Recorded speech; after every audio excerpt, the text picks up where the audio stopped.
Hello everyone, ನಾನು ನಿಮ್ಮ ಸಂದರ್ಶಿನಿ ಸ್ವಾಮಿ. ನಿನಗೆ ನೀ ನಿನಗೆ ಕಥೆಯ ಮುಂದುವರೆದ ಭಾಗ. ಅದಕ್ಕೂ ಮೊದಲು ನನ್ನ ಕಥೆಗಳು ನಿಮಗೆ ಇಷ್ಟವಾಗಿದ್ದರೆ ತಪ್ಪದೆ ಕಮೆಂಟ್ ಮಾಡಿ, ಲೈಕ್ ಮಾಡಿ, ಶೇರ್ ಮಾಡಿ.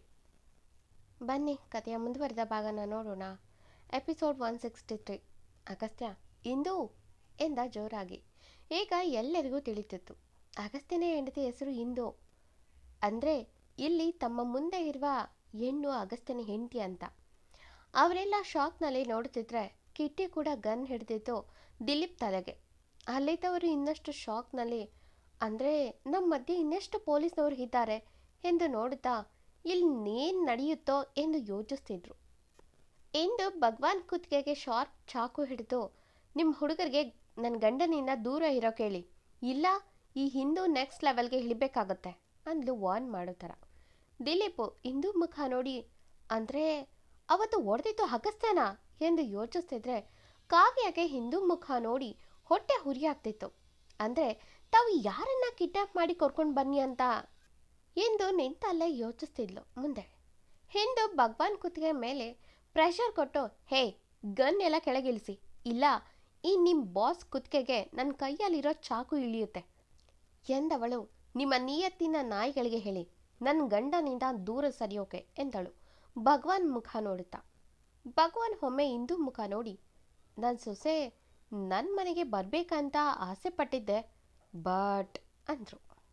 ಅಗಸ್ತ್ಯ ಅವನ ಸುತ್ತ ನಿಂತಿರುವವರಿಗೆ, ಇಲ್ಲಿ ನನಗೆ ಸ್ವಲ್ಪ ನೋವಾದರೂ ಇಡೀ ಬಿಲ್ಡಿಂಗ್ ಫುಲ್ ಬ್ಲಾಸ್ಟ್ ಆಗುತ್ತೆ, ಇಷ್ಟೆಲ್ಲ ಮಾಡಿದ ನನಗೆ ಇದು ನೆನಪಿರಲ್ವಾ ಎಂದವನು ಭಗವಾನ್ ಹುಡುಗರ ಕಡೆ ಹುಸಿ ನಗು ಬೇರಿದ್ರೆ ಭಗವಾನ್ ಮೆಚ್ಚುಗೆಯಲ್ಲಿ ಚಪ್ಪಾಳೆ ತಟ್ಟಿ, ಶಬಾಷ್, ನೀನು ನಿಜವಾದ ಪೊಲೀಸ್, ಅದಕ್ಕೆ ನನಗೆ ಇಷ್ಟ ಅಗಸ್ತ್ಯ, ನೀನು ಯೋಚನೆ ಮಾಡೋ ಲೆವೆಲ್ ಬೇರೆ ಥರನೇ ಇರುತ್ತೆ ಎಂದು ಅಗಸ್ತ್ಯನನ್ನು ಮೆಚ್ಚಿಕೊಂಡ್ರೆ ಭಗವಾನ್ನ ತಮ್ಮ, ಏನಣ್ಣ ಇವನ್ ಬುದ್ಧಿವಂತಿಕೆ ಎಂದು ಅಗಸ್ತ್ಯನಿಗೆ ಕೋಪದಲ್ಲೇ ಹೊಡೆಯೋಕೆ ಹೋಗುವ ಮುನ್ನ ಇಂದು, ಹೇ ಸ್ಟಾಪ್ ಎಂದು ಭಗವಾನ್ ಕುತ್ತಿಗೆ ಬಳಿ ಹಿಡಿದಿದ್ದಂಥ ಚಾಕ್ನ ಸ್ವಲ್ಪ ಚುಚ್ಚಿ ರಕ್ತ ಬರ್ಸಿದ್ಲು.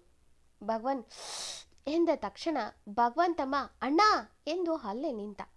ಶಾರದಾ ಅವರು ಹಾಳುತ್ತಾ, ನೋಡಮ್ಮ, ನಮ್ಮ ಭಾವನನ್ನ ಏನೂ ಮಾಡಬೇಡ, ಈಗಾಗಲೇ ಮಗ ಎಂದುಕೊಂಡವನೇ ಅವರನ್ನು ನಂಬಿಸಿ ಕುತ್ತಿಗೆ ಕುಯ್ದಿದ್ದಾನೆ, ಇನ್ನು ಸೊಸೆ ಎಂದುಕೊಂಡವಳು ಇನ್ನಷ್ಟು ಚುಚ್ಚಿ ಗಾಯ ಮಾಡಬೇಡ ಎಂದರು ಅಳುತ್ತಾ. ಅವರ ಮಾತಿನಿಂದ ಇಂದು ಒಮ್ಮೆ ಅಗಸ್ತ್ಯನ ಕಡೆ ನೋಡಿದ್ರೆ ಅಗಸ್ತ್ಯನಿಗೆ ಅವರ ಮಾತು ತುಸು ಬೇಸರಿಸಿತಾದರೂ ತನ್ನ ಕರ್ತವ್ಯ ಮುಖ್ಯ ಎನ್ನುವಂತೆ ಸುಮ್ಮನೆ ನಿಂತಿದ್ದ. ಆದರೆ ಇಂದು ತನ್ನ ಗಂಡನಿಗೆ ಬೈಯೋದು ಸಹಿಸೋಕ್ಕಾಗದ ಹುಡುಗಿ, ಸಾಕು ನಿಲ್ಲಿಸಿ ಆಂಟಿ, ಏನೋ ದೊಡ್ಡ ಗನೆದಾರಿ ಕೆಲಸ ಅನ್ನೋ ಥರ ಮಾತಾಡಬೇಡಿ, ನ್ಯಾಯವಾಗಿ ಇದ್ದಿದ್ರೆ ಯಾರಾದರೂ ಯಾಕೆ ಇಂಥ ಪರಿಸ್ಥಿತಿಗೆ ಬರ್ತಿದ್ರು ಎಂದವಳ ಮನಸ್ಸಲ್ಲಿ ಈಗ ಒಂದು ಸಡನ್ ಆಲೋಚನೆ ಬಂತು. ತನ್ನ ತಂದೆನ ಯಾಕೆ ಪೊಲೀಸ್ನವರು ಕರೆದುಕೊಂಡು ಹೋಗಿದ್ರು ಪೊಲೀಸ್ ಸ್ಟೇಷನ್ಗೆ? ಊರಲ್ಲಿರೋ ಅಂಥ ಎಷ್ಟೋ ಜನನ ಬಿಟ್ಟು ತನ್ನ ತಂದೆಯನ್ನೇ ಯಾಕೆ ಹಿಡಿದುಕೊಂಡು ಹೋಗಿದ್ರು ಎಂದು ಯೋಚಿಸಿದವಳು, ತಪ್ಪು ತನ್ನ ತಂದೆಯಲ್ಲೇ ಏನೋ ಇತ್ತ ಎಂದು ಯೋಚಿಸುತ್ತಾ ನಿಂತವಳನ್ನು ನೋಡಿದ ಅಗಸ್ತ್ಯ, ಇವಳು ಏನು ಯೋಚನೆ ಮಾಡ್ತಿದ್ದಾಳೆ ಎಂದು ಯೋಚಿಸುವ ಮುನ್ನ ಭಗವಾನ್ ಕುತ್ತಿಗೆಗೆ ಹಿಡಿದಿದ್ದಂಥ ಚಾಕ್ ಕೆಳಗೆ ಬೀಳಿಸಿದ ತಕ್ಷಣ ಅಗಸ್ತ್ಯ ತನ್ನಲ್ಲೇ ಅಡಗಿಸಿದ್ದ ಗನ್ ತೆಗೆದು ಭಗವಾನ್ ಕಡೆ ಫೈರ್ ಮಾಡಿಬಿಟ್ಟ. ಆ ಬುಲೆಟ್ ಬಿದ್ದಿದ್ದು ಸೋಫಾಗೆ, ಭಗವಾನ್ ಪಕ್ಕದಲ್ಲಿ. ಭಗವಾನ್ ಒಮ್ಮೆ ಅಗಸ್ತ್ಯನ ಕಡೆ ನೋಡಿದ್ರೆ ಅಗಸ್ತ್ಯ ಅಲ್ಲಿಂದ ಒಂದೇ ಉಸಿರಿಗೆ ಸೋಫಾಯಿಂದ ಜಂಪ್ ಮಾಡಿ ಬಂದವನು ನಿಂತಿದ್ದು ತನ್ನವಳ ಪ್ರೊಟೆಕ್ಷನ್ಗೆ. ಅಗಸ್ತ್ಯ ಇಂದೂನ ತನ್ನ ಬೆನ್ನೆಯಿಂದ ಅಡಗಿಸಿದಾಗಲೇ ಹುಡುಗಿ ಹೆಚ್ಚೆತ್ತು ನೋಡಿದ್ರೆ ತಾನು ಅಗಸ್ತ್ಯನ ಹಿಂದೆ ನಿಂತಿದ್ದೇನೆ ಎಂದು ನೆನಪಾಗಿದ್ದು. ಅಗಸ್ತ್ಯ, ಲುಕ್, ನಿಮ್ಮ ಮೇಲೆ ನನಗೆ ಗೌರವ ಇದೆ, ಹಾಗಂತ ನಾನು ನನ್ನ ಕರ್ತವ್ಯ ಮಾಡದೆ ಬಿಡಲಾರೆ. ನನಗೆ ಗೊತ್ತಿದೆ ನಿಮ್ಮ ಮನೆಯಲ್ಲಿ ಮಗನ ಸ್ಥಾನ ಕೊಟ್ಟಿದ್ದೀರ ನನಗೆ, ಆದರೆ ನಾನು ಯಾವತ್ತೂ ಆ ಥರ ನಿಮ್ಮ ಜೊತೆ ನಡೆದುಕೊಂಡಿಲ್ಲ. ನೀವು ನನಗೆ ಆ ಸ್ಥಾನ ಕೊಟ್ಟಾಗಿಂದನೂ ಅದಕ್ಕೆ ಎಷ್ಟು ಗೌರವ ಕೊಡಬೇಕಿತ್ತೋ ಅಷ್ಟು ನಾನು ಕೊಟ್ಟಿದ್ದೀನಿ. ಇನ್ನೂ ತಡ ಮಾಡದೆ ನೀವೇ ಸರೆಂಡರ್ ಆದರೆ ಶಿಕ್ಷೆ ಕಡಿಮೆ ಆಗುತ್ತೆ ಅಂತ. ಭಗವಾನ್ ತಮ್ಮ ಮತ್ತು ಭಗವಾನ್ ಹುಡುಗರು ಎಲ್ಲ ಅಗಸ್ತ್ಯ ಮತ್ತು ಹಿಂದೂ ಕಿಟ್ಟಿ ಸುತ್ತ ನಿಂತರೆ ಸೆಂಟರ್ನಲ್ಲಿ ಭಗವಾನ್ ಫ್ಯಾಮಿಲಿ ನಿಂತಿದೆ. ಅಗಸ್ತ್ಯ ಸುಮ್ಮನೆ ನನಗೆ ಕೋಪ ಬರ್ಸ್ಬೇಡಿ, ಸರೆಂಡರ್ ಆಗಿ ಎಂದ ಉಬ್ಬುಗಂಟಿಕಿ. ಭಗವಾನ್ ತಮ್ಮ, ಏನೋ ನೀನು ಎಂದು ಹೊಡೆಯೋಕೆ ಮೊದಲೇ ಅಗಸ್ತ್ಯ ಅವರ ಕೈ ಹಿಡಿದು ಕೆಳಗೆ ಉರುಳಿಸಿದವನು ತನ್ನನ್ನು ಸುತ್ತುವರೆದವರನ್ನೆಲ್ಲ ತನ್ನವಳ ರಕ್ಷಣೆನೇ ಮಾಡಿಕೊಂಡೇ ಒಡೆಯೋದು ನೋಡುವ ಭಗವಾನ್ ಹಾಗೆ ನಿಂತಿದ್ದ. ಕಿಟ್ಟಿ ಕೂಡ ಎಲ್ಲರನ್ನೂ ಹೊಡೆಯುತ್ತಿದ್ರೆ ಲಾರೆನ್ಸ್ ಕಣ್ಣು ಬಾಯಿ ಬಿಟ್ಟು ಹಾಗೆ ನೋಡ್ತಾ ನಿಂತಿದ್ದ. 2 ನಿಮಿಷಕ್ಕೆ ಭಗವಾನ್ ಹುಡುಗರು ಪೂರ್ತಿ ಕೈ ಕಾಲು ನೋವಲ್ಲಿ ಕೆಳಗೆ ಬಿದ್ದಿದ್ರು. ಅಗಸ್ತ್ಯ ಕೋಪದಲ್ಲಿ ಹಿಂದೂ ಹೇಳುವ ಹಾಗೆ ಬೆಂಕಿಯಾಗೆ ಇದ್ದವನ ಮುಂದೆ ನಿಂತ ಭಗವಾನ್ ಶಬಾಷ್ ಎಂದವನು ಅಗಸ್ತ್ಯನ ಬಳಿ ಬಂದವನು ಒಮ್ಮೆಲೆ ತಬ್ಬಿ ನನ್ನ ಮಗ ಹೇಗಿರಬೇಕು ಎಂದು ಆಸೆ ಪಟ್ಟಿದ್ನೋ ಹಾಗೆ ದಿಟ್ಟೋ ಹಾಗೆ ಇದೆಯಾ. ನಿನ್ನ ನಾನು ಬಾಯಿ ಮಾತಿಗೆ ಮಗ ಅನ್ನಲಿಲ್ಲ, ನನ್ನ ಮನಸ್ಸಿನಿಂದ ನಿನ್ನ ಮಗ ಅಂತ ಒಪ್ಪಿದ್ದೀನಿ. ನೀನು ತುಂಬ ಬುದ್ಧಿವಂತ ಅಗಸ್ತ್ಯ. ಯಾವಾಗ ನಮ್ಮ ಸುತ್ತಲಿನ ಕೋಟೆ ಒಂದೊಂದೇ ಕುಸಿಯಕ್ಕೆ ಶುರುವಾಯಿತೋ ಆಗಲೇ ಗೊತ್ತಾಯಿತು ಅಗಸ್ತ್ಯ ನೀನು ಪೊಲೀಸ್ ಆಗಿರ್ತೀಯಾ ಅಂತ ಎಂದ. ಭಗವಾನ್ ಮಾತು ಕೇಳಿ ಶಾಕ್ ಆಗುವ ಸರದಿ ಇಂದು, ಕಿಟ್ಟಿ, ಲಾರೆನ್ಸ್ ಜೊತೆ ಅಲ್ಲಿದ್ದವರದು ಕೂಡ. ಅಗಸ್ತ್ಯ ಸಣ್ಣ ನಗು ಮೂಡಿ ಮಗ ಅನ್ನೋ ಸೆಂಟಿಮೆಂಟ್ನಲ್ಲಿ ನನ್ನ ಬಿಟ್ಟಿದ್ದ ಇಲ್ಲ ಅಂದ. ಭಗವಾನ್ ಒಮ್ಮೆ ಅವನ ಹಿಂದೆ ಇದ್ದ ಇಂದು ಮುಖ ನೋಡಿ ನನ್ನ ಸೊಸೆ ಮೇಲಿನ ಪ್ರೀತಿಗೆ ಅಂದ. ಅಗಸ್ತ್ಯ ಕೂಡ ಕಣ್ಣು ಬಾಯಿ ತೆಗೆದ್ರೆ ಇಂದು ಅಗಸ್ತ್ಯನ ಮುಖ ಮತ್ತೆ ಭಗವಾನ್ ಮುಖನ ಒಮ್ಮೆ ನೋಡಿದ್ಲು. ಭಗವಾನ್ ಸಣ್ಣಗ್ ನಕ್ಕು ನನ್ನ ಸೊಸೆ ಮೇಲಿನ ಪ್ರೀತಿಗೆ ಎಂದು ಮತ್ತೊಮ್ಮೆ ಒತ್ತಿ ಹೇಳ್ದ.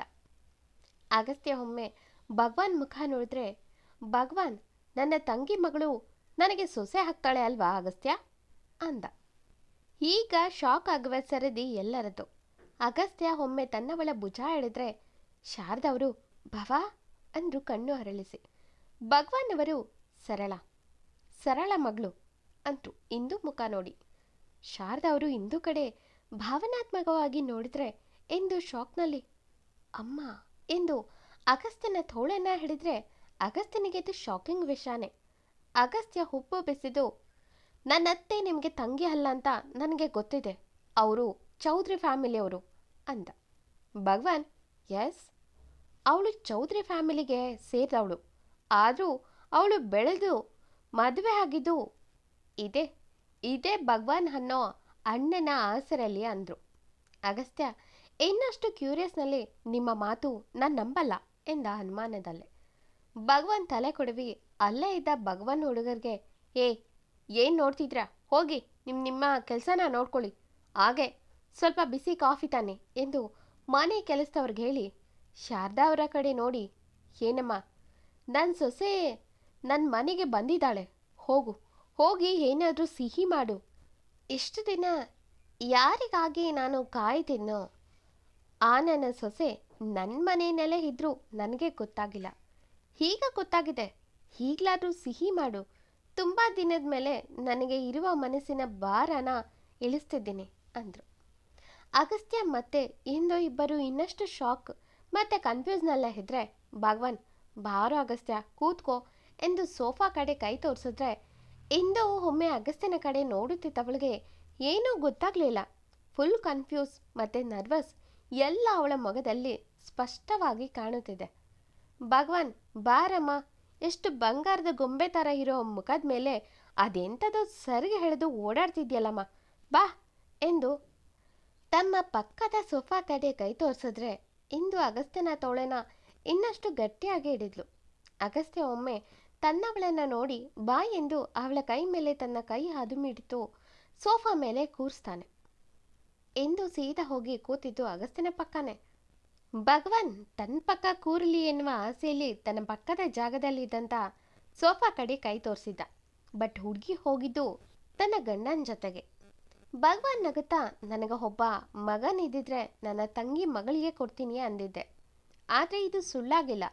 ಅಂದು ನುಡಿದ ಮಾತು ಈಗ ನಿಜವಾಗಿದೆ. ನನ್ನ ಮಗ ಅಗಸ್ತ್ಯ ಅಂತ ಯಾವತ್ತೂ ನಿರ್ಧಾರ ಮಾಡಿದ್ದಕ್ಕೆ ನಿನ್ನ ಜೀವನಕ್ಕೆ ನನ್ನ ಸೊಸೆ ಬಂದಿರೋದು ಅಂದು ನಕ್ರು. ಅಗಸ್ತ್ಯ ತುಸು ಉಬ್ಬು ಬೆಸೆದು ನೋಡಿ ನನಗೇನು ಅರ್ಥ ಆಗ್ತಿಲ್ಲ ಅಂದ. ಭಗವಾನ್ ನೀನು ಪೊಲೀಸ್, ನನಗೆ ಗೊತ್ತಿರೋ ಹಾಗೆ ಇಂದು ಯಾರೂ ಅನ್ನೋ ಉತ್ತರ ಕಂಡಿಡ್ದಿರ್ತೀಯಾ ಅಂದ್ಕೊಂಡಿದ್ದೀನಿ ಅಂದರು ಗಂಭೀರವಾಗಿ. ಭಗವಾನ್ ಮಾತು ಕೇಳಿದ ಅಗಸ್ತ್ಯ ತುಸು ಕೂಲಾಗಿ ತನ್ನ ತೋಳನ್ನು ಗಟ್ಟಿಯಾಗಿ ಹಿಡಿದಿರುವ ಹುಡುಗಿ ಕಡೆ ನೋಡ್ದ. ಹಿಂದು ಹುಬ್ಬು ಬೆಸೆದು ಅಗಸ್ತ್ಯನನ್ನೇ ನೋಡ್ತಿದ್ಲು. ಭಗವಾನ್ ಅವರು ಅಗಸ್ತ್ಯನ ಕಡೆ ನೋಡುತ್ತಾ ನಿನ್ನ ಮಾವನನ್ನ ಭೇಟಿ ಮಾಡಿಲ್ವಾ ಅಗಸ್ತ್ಯ ಅಂದರು. ಅಗಸ್ತ್ಯ ಒಮ್ಮೆ ಇಂದು ಮುಖ ನೋಡಿದ್ರೆ ಇಂದು ಕನ್ಫ್ಯೂಸ್ನಲ್ಲಿ ಮಾವ ಅಂದ್ಲು. ಭಗವಾನ್, ಹೌದಮ್ಮ, ನಿನ್ನ ಹುಟ್ಟಿನ ಬಗ್ಗೆ ನಿನಗೆ ಗೊತ್ತಿಲ್ಲ, ನಿನ್ನ ಗಂಡನಿಗೆ ಸ್ವಲ್ಪ ಗೊತ್ತಿದೆ, ಆದರೆ ಪೂರ್ತಿ ಇವತ್ತು ನಾನು ಹೇಳ್ತೀನಿ ನನ್ನ ತಂಗಿ ಸರಳ ಬಗ್ಗೆ ಅಂದರು. ಭಗವಾನ್ ಮಾತಿಗೆ ಅಗಸ್ತ್ಯ ಮತ್ತೆ ಹಿಂದೂ ತುಂಬ ಕುತೂಹಲದಿಂದ ಕೂತ್ರು. ಒಬ್ಬರ ಮುಖ ಒಬ್ಬರು ನೋಡುತ್ತಾ ಸರಳ ಅವರ ಬಗ್ಗೆ ತಿಳ್ಕೊಳ್ಳೋಕ್ಕೆ. ಎಂದಿನಂತೆ ಕತೆ ಮುಂದುವರಿಯುವುದು. ಈ ಕತೆ ನಿಮಗೆ ಇಷ್ಟವಾಗಿದ್ದರೆ ತಪ್ಪದೆ ಕಮೆಂಟ್ ಮಾಡಿ, ಲೈಕ್ ಮಾಡಿ, ಶೇರ್ ಮಾಡಿ. Thank you for watching.